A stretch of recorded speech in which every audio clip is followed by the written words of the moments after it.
Bonjour à tous, bienvenue à Math Review. Je m'appelle Yaya Souma. Ce cours complète la dernière leçon sur les entrées et sorties standards. Si vous n'avez pas vu les premières leçons, vous pouvez aller sur mon moment dans Retouch. Voici mon ID, Souma, suivi de 8, 5 fois. Dans cette leçon, nous allons voir les manipulateurs d'affichage. Le C++ fournit beaucoup d'outils de manipulation appelés des manipulateurs. Ces manipulateurs sont définis dans l'entête IOManip.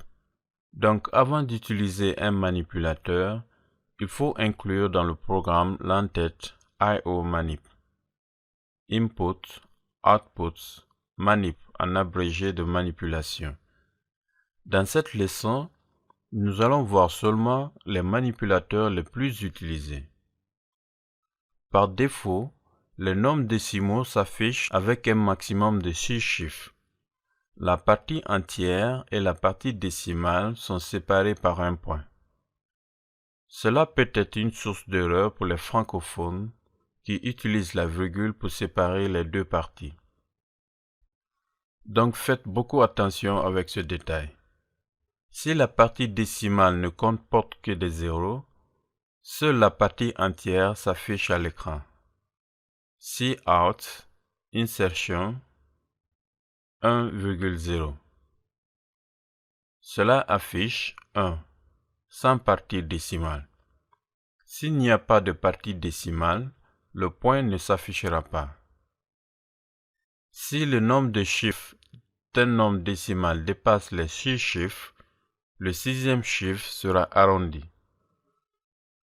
Cout, insertion, 1,23456,7. Point virgule. Cela affiche 1,2345. Le sixième chiffre est arrondi à 7. Les nombres beaucoup plus larges s'affichent en notation scientifique. Par exemple, Cout, insertion, 1, 2, 3, 4, 5, 6, 7,8 affiche en mode scientifique 1,23456. Le sixième chiffre est arrondi à 7, exponent plus 0,6, c'est-à-dire 10 puissance 6. Tout ceci sont des affichages par défaut des nombres décimaux. Mais nous pouvons utiliser les manipulateurs pour formater ces affichages par défaut. Il est important de préciser que les manipulateurs modifient seulement l'apparition d'une donnée lors de l'affichage. Ils ne modifient pas la donnée elle-même. Le mot-clé showPose affiche les nombres positifs avec le signe plus. Par exemple, Cout, insertion, 11 affiche 11. Mais Cout, insertion, showPose, insertion 11 affiche plus 11. Tous les autres affichages après le showPose sont affectés par le showPose. Pour revenir à l'affichage normal, on utilise noShowPose, qui annule l'effet de showPose. Le mot-clé fixe force l'affichage d'un nombre décimal en mode fixe, avec 6 chiffres après le point, c'est-à-dire la virgule. Si le nombre de chiffres n'atteint pas les 6 chiffres, le reste est automatiquement complété par des zéros. Par exemple, Cout, insertion, fixe, insertion, 1,23 va afficher 1,230000. 1, 2, 3, 4, 5, 6 chiffres après le point.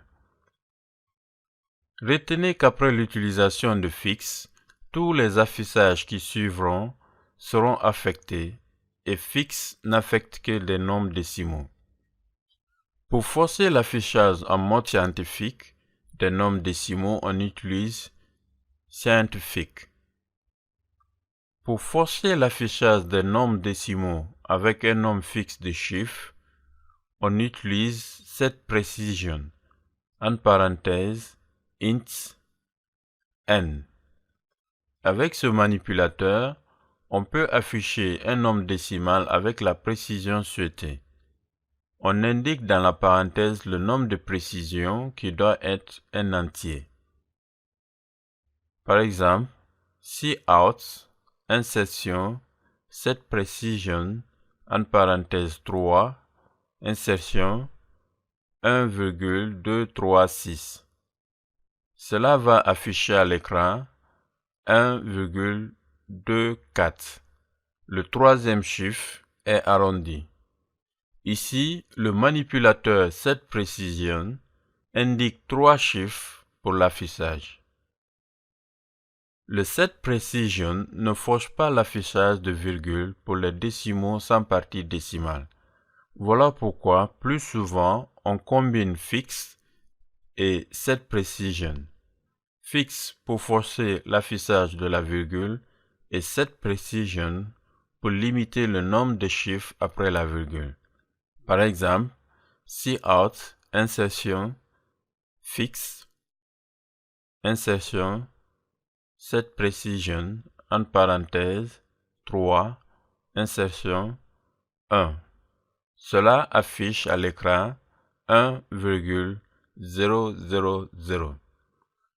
Fixe permet d'afficher la partie décimale et set precision, en parenthèse 3, permet de limiter le nombre de chiffres dans la partie décimale à 3 chiffres. Un autre exemple, cout, insertion, fixe, insertion, set precision, en parenthèse 3, insertion 1,23245. Cela affiche à l'écran 1,232. Il y a aussi le set W, en parenthèse int n. Le set W réserve un espace minimal d'affichage pour afficher une donnée. Dans cet espace, la donnée aura un alignement à droite au lieu de gauche. Si la donnée est plus large que la largeur de l'espace spécifié, elle peut déborder à gauche, mais elle ne peut pas déborder à droite. Par exemple, cout, insertion, set W, en parenthèse 6, insertion 4, cela va afficher le caractère 4 dans un espace d'une largeur de 6 digits. 4 sera aligné à droite. Dans cet espace de 6 digits, seul un seul digit est occupé par le 4. Les 5 digits avant seront inoccupés. Cette W n'affecte que la donnée qui suit immédiatement. Si on veut espacer une autre donnée, il faudra la faire précéder par un autre set W. Par exemple ceci. Ici, le mot numéro est affiché par défaut avec un alignement à gauche. Pour afficher le mot nom, on a réservé un espace de 6 caractères à partir du dernier caractère O de numéro. Avec cette W, le mot nom sera aligné à droite. Et comme le mot nom n'a que 3 caractères, cela va sans dire qu'il n'occupera que la place de 3 digits parmi les 6 digits réservés. Conséquence, il y aura un espace vide de 3 caractères entre les mots numéro et nom. Pour afficher le mot salaire, on a réservé 10 caractères à partir de la lettre M, marquant la fin du mot nom. Cela aura pour effet d'avoir un espace vide de 3 digits entre nom et salaire. Salaire compte 7 caractères et sera aligné à droite. Donc, l'affichage va donner ceci, où les mots sont séparés par un vide de 3 digits.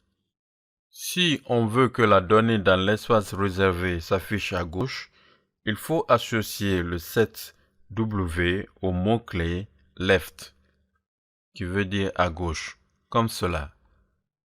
Cout, insertion, set W, entre parenthèses 7, insertion left, insertion entre griffes non, insertion endline.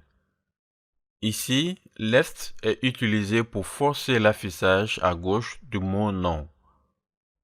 Non va occuper 3 digits et 4 digits vont séparer le mot non de la donnée qui va immédiatement suivre. Le set W est très utilisé lorsqu'on veut afficher les données sous forme de tableau.